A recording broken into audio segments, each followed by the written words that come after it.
Does anyone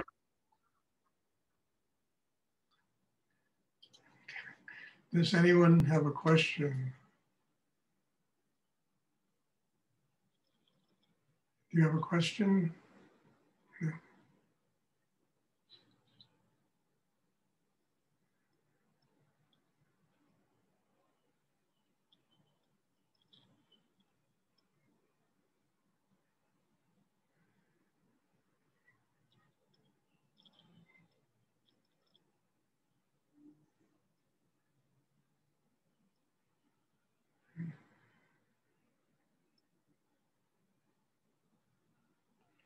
I just have a few announcements to make. One of them is, as I think you all know, on I think it's the 21st, 22nd, anyway, that week, I'm going to go away. There won't be class for an entire week.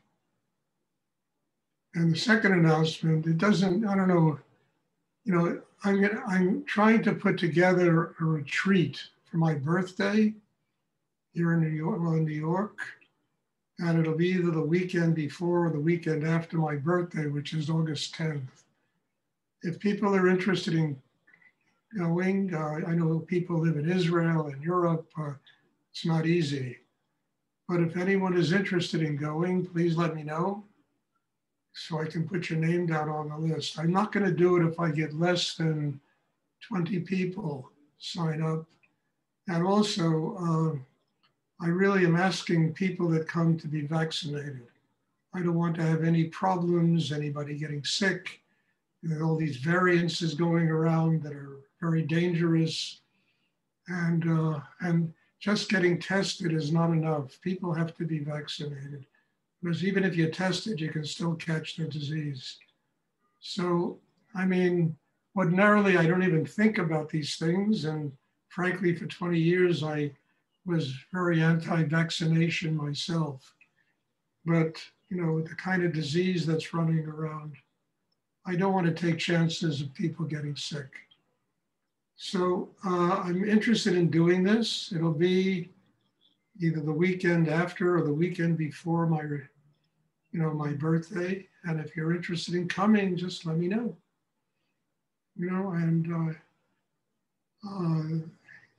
And you'd be very welcome. I mean, there are costs to do this, and if you email me, I can tell you the costs to do this. Does anyone, I mean, honestly, for years I've been doing retreats. I stopped doing them this year because of COVID-19. But it probably is the single most powerful thing I do, the most transformative thing I do. And I'm not trying to sell it, but it's really the truth, extremely powerful weekends, and people really change profoundly when they attend these retreats. So if you're interested in doing it, let me know. Just email me. I'll give you all the information. And does anyone have a question? Not so much about retreats, but about their spiritual life, anything else?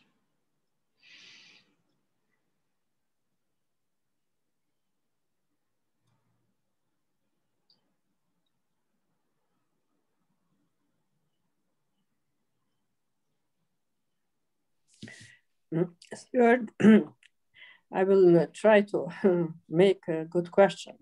I have a problem with English. I experienced that my heart sometimes is open and I can feel the light.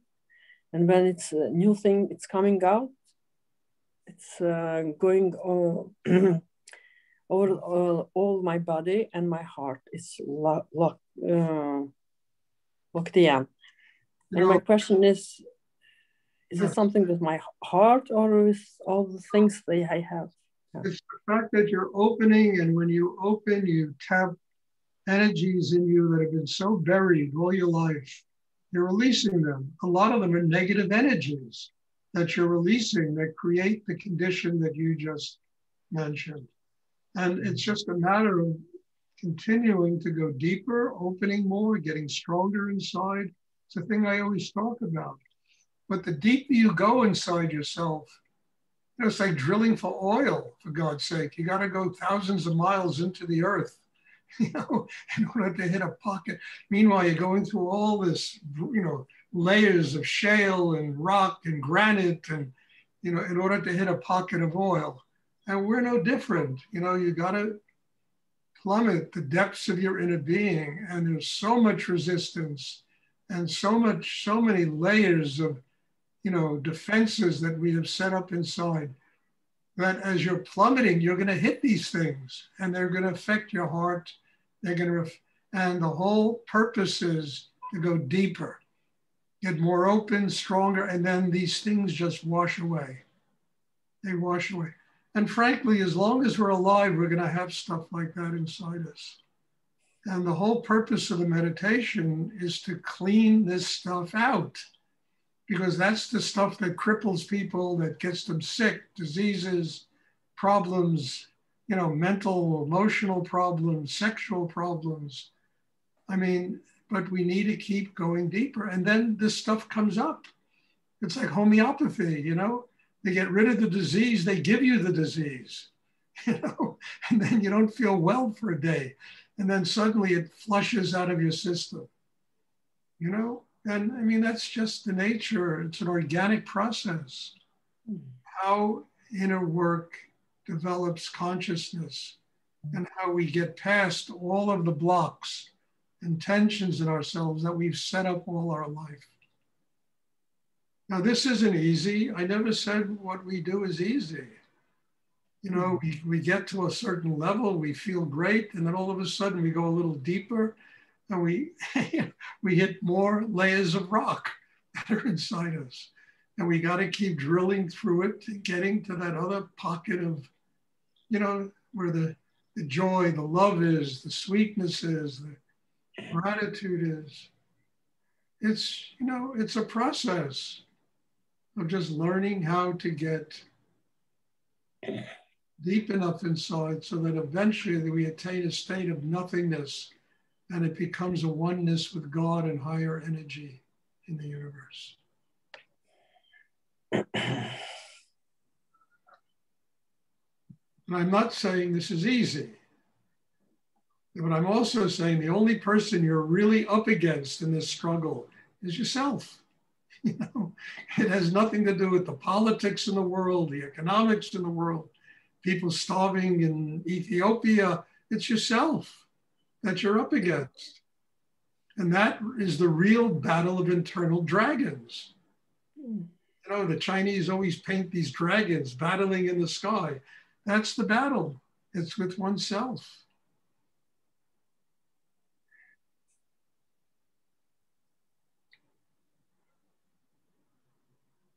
The only person in the world that we have to slay is ourself.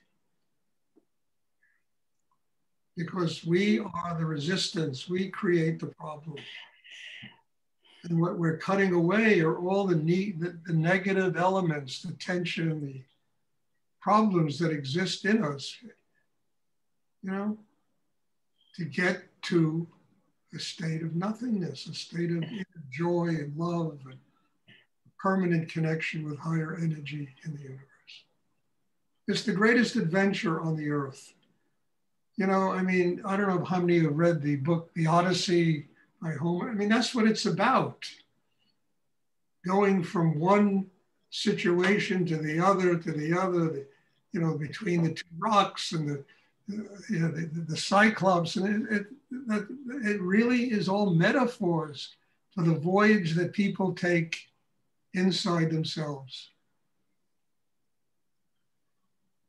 And also, even like all the Bible, that's all it's about really, is the voyage through oneself to get to God, from the Garden of Eden to the Messiah, and the rest of it is the voyage through oneself to get to a state of enlightenment.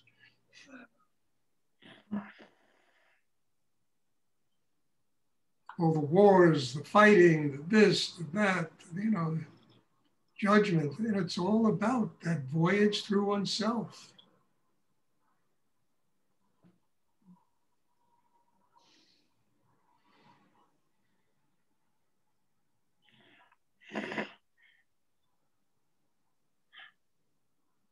So Flora, all you're doing is taking that voyage. Yeah. And it's probably the greatest adventure that exists on the earth, the voyage through oneself. But my question is, when it's my heart or your heart open, yes, is it the truth that will close again during the process all the life, close and open all the time?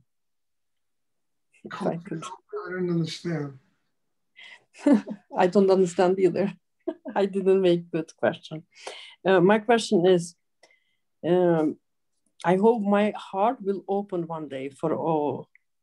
You know, Flora, listen, dear, you know, look, how long have I known you? 6 months? Mm-hmm. 6 months, maybe. Look how much you've changed in 6 months. Look at you now. You're like a flower. You know, you're beautiful. You came, you know, you couldn't sit for 2 seconds still. Look how beautiful you look. You're changing. You're growing. Leave yourself alone, for God's sake. And just be grateful for what has taken place in your life. Mm-hmm. I really mean this. You know, I mean, in 6 months, it's a miracle how much you've changed. Okay. Now you have to accept it and just leave yourself alone. Stop beating yourself up. I just want my heart to open and to find love, because I have a problem when I find a man, you know, I'm scared. Yeah, so what? Everybody's scared. And it doesn't work. 12 years I'm alone. Look, just look at yourself smiling one day.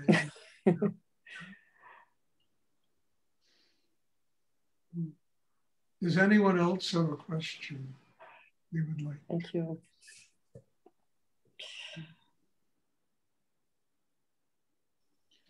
I have a question, Stuart. Yes. Can you hear me? I was just thinking, which is there a direction of the spirit? Like, is it always coming from upwards, like from the sky or whatever? Or is it coming from like every direction? Everywhere, Sarah. Huh? Everything around you, everything in your life, my life, everyone's life is a manifestation of spirit, of God. It's everywhere. It's not in one particular place. But why is it that, sorry. But when we meditate, we always do this like upright position. Well, if we are receiving something from above. From the crown chakra, the soul is released to connect and become one with everything in the universe. That's why. Okay. That's why. So we need to draw the energy through the whole chakra system, goes through the sex, is transformed into energy that activates Kundalini. When Kundalini rises, you know, it will open the crown chakra. Opening the crown chakra allows a human being to become one with everything in the universe, with everything in life, with everything in the cosmos, whatever. It's all one. There's no separation. The only separation is in the human mind that creates separation. So we are that point that connects the oneness with everything and life. And we need to build a system that is strong enough to truly activate Kundalini in a healthy way, so that it rises and it opens the crown chakra and it allows us to obtain a state of freedom, which is a oneness with higher energy. And that energy is not, it's everywhere. It's everything is a manifestation of God. And the only reason we don't see life that way is because we spend all our time in our heads. And when you're in your head, there's only duality, there's conflict. There's things in opposition to each other instead of everything embracing life.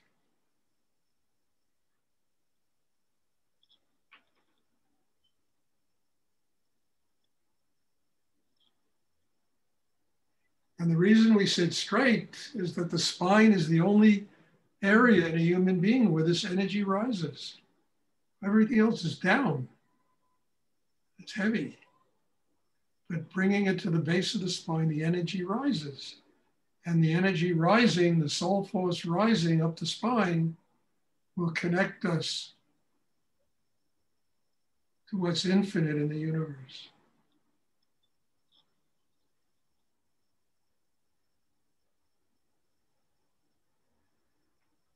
Does anyone else have a question they would like to ask? Stuart? Yes. I have a question, because you were saying before, please don't move, this interrupt the class. And I was wondering if it relates to me, because when I penetrate the chakras, sometimes aggressively, I have this burst of energy and the body moves very strongly. Then let it move. That's that movement I'm not talking about. I'm talking about scratching, playing with, your hair, fidgeting, this, that's what I'm talking about. The other movement is part of the flow of energy, and I have no problems with that kind of movement. So don't, restrain yourself or start thinking about it. Let it just happen. I mean, when I used to sit with my teacher, Rudy, he would go literally like this, and I would literally almost bounce across the room. The Shakti was so strong that it came into me and it activated the Kundalini. I would bounce, and there was never a problem with that kind of energy. The problem is when people have undisciplined movement. They're looking around, they're scratching, they're playing with the computer, that really disrupts the class. That other thing is just part of the movement. It's part of the chakra system opening inside, getting through blocks inside yourself. And it creates what they call kriyas, That's, like that.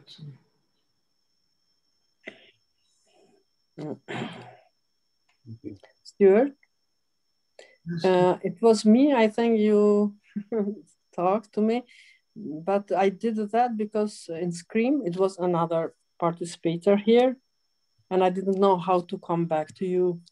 And I just touched my screen here. Do me a favor, Flora. Try to fix all that before the class starts. Okay. Try to what? Try to fix all of these little problems. It was fixed, but if they are not muted, if they do some movements, they are coming here. I want to get into a conversation. All right, whatever happened. It's in the past here. Okay. Okay, but it happens sometimes. It's two times. There are problems with, iPads and telephones and computer, and these devices go haywire sometimes, So it's not a problem, dear. It's in the past. Nice. Does anyone else have a question?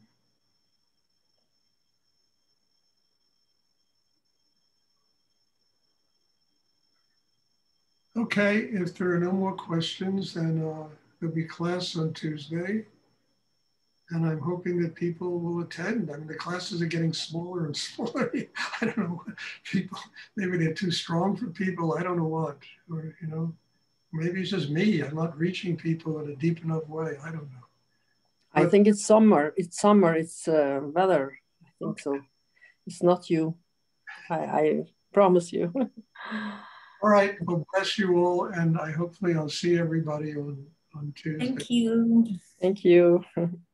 Bye-bye. Thank you, Stuart. You're welcome.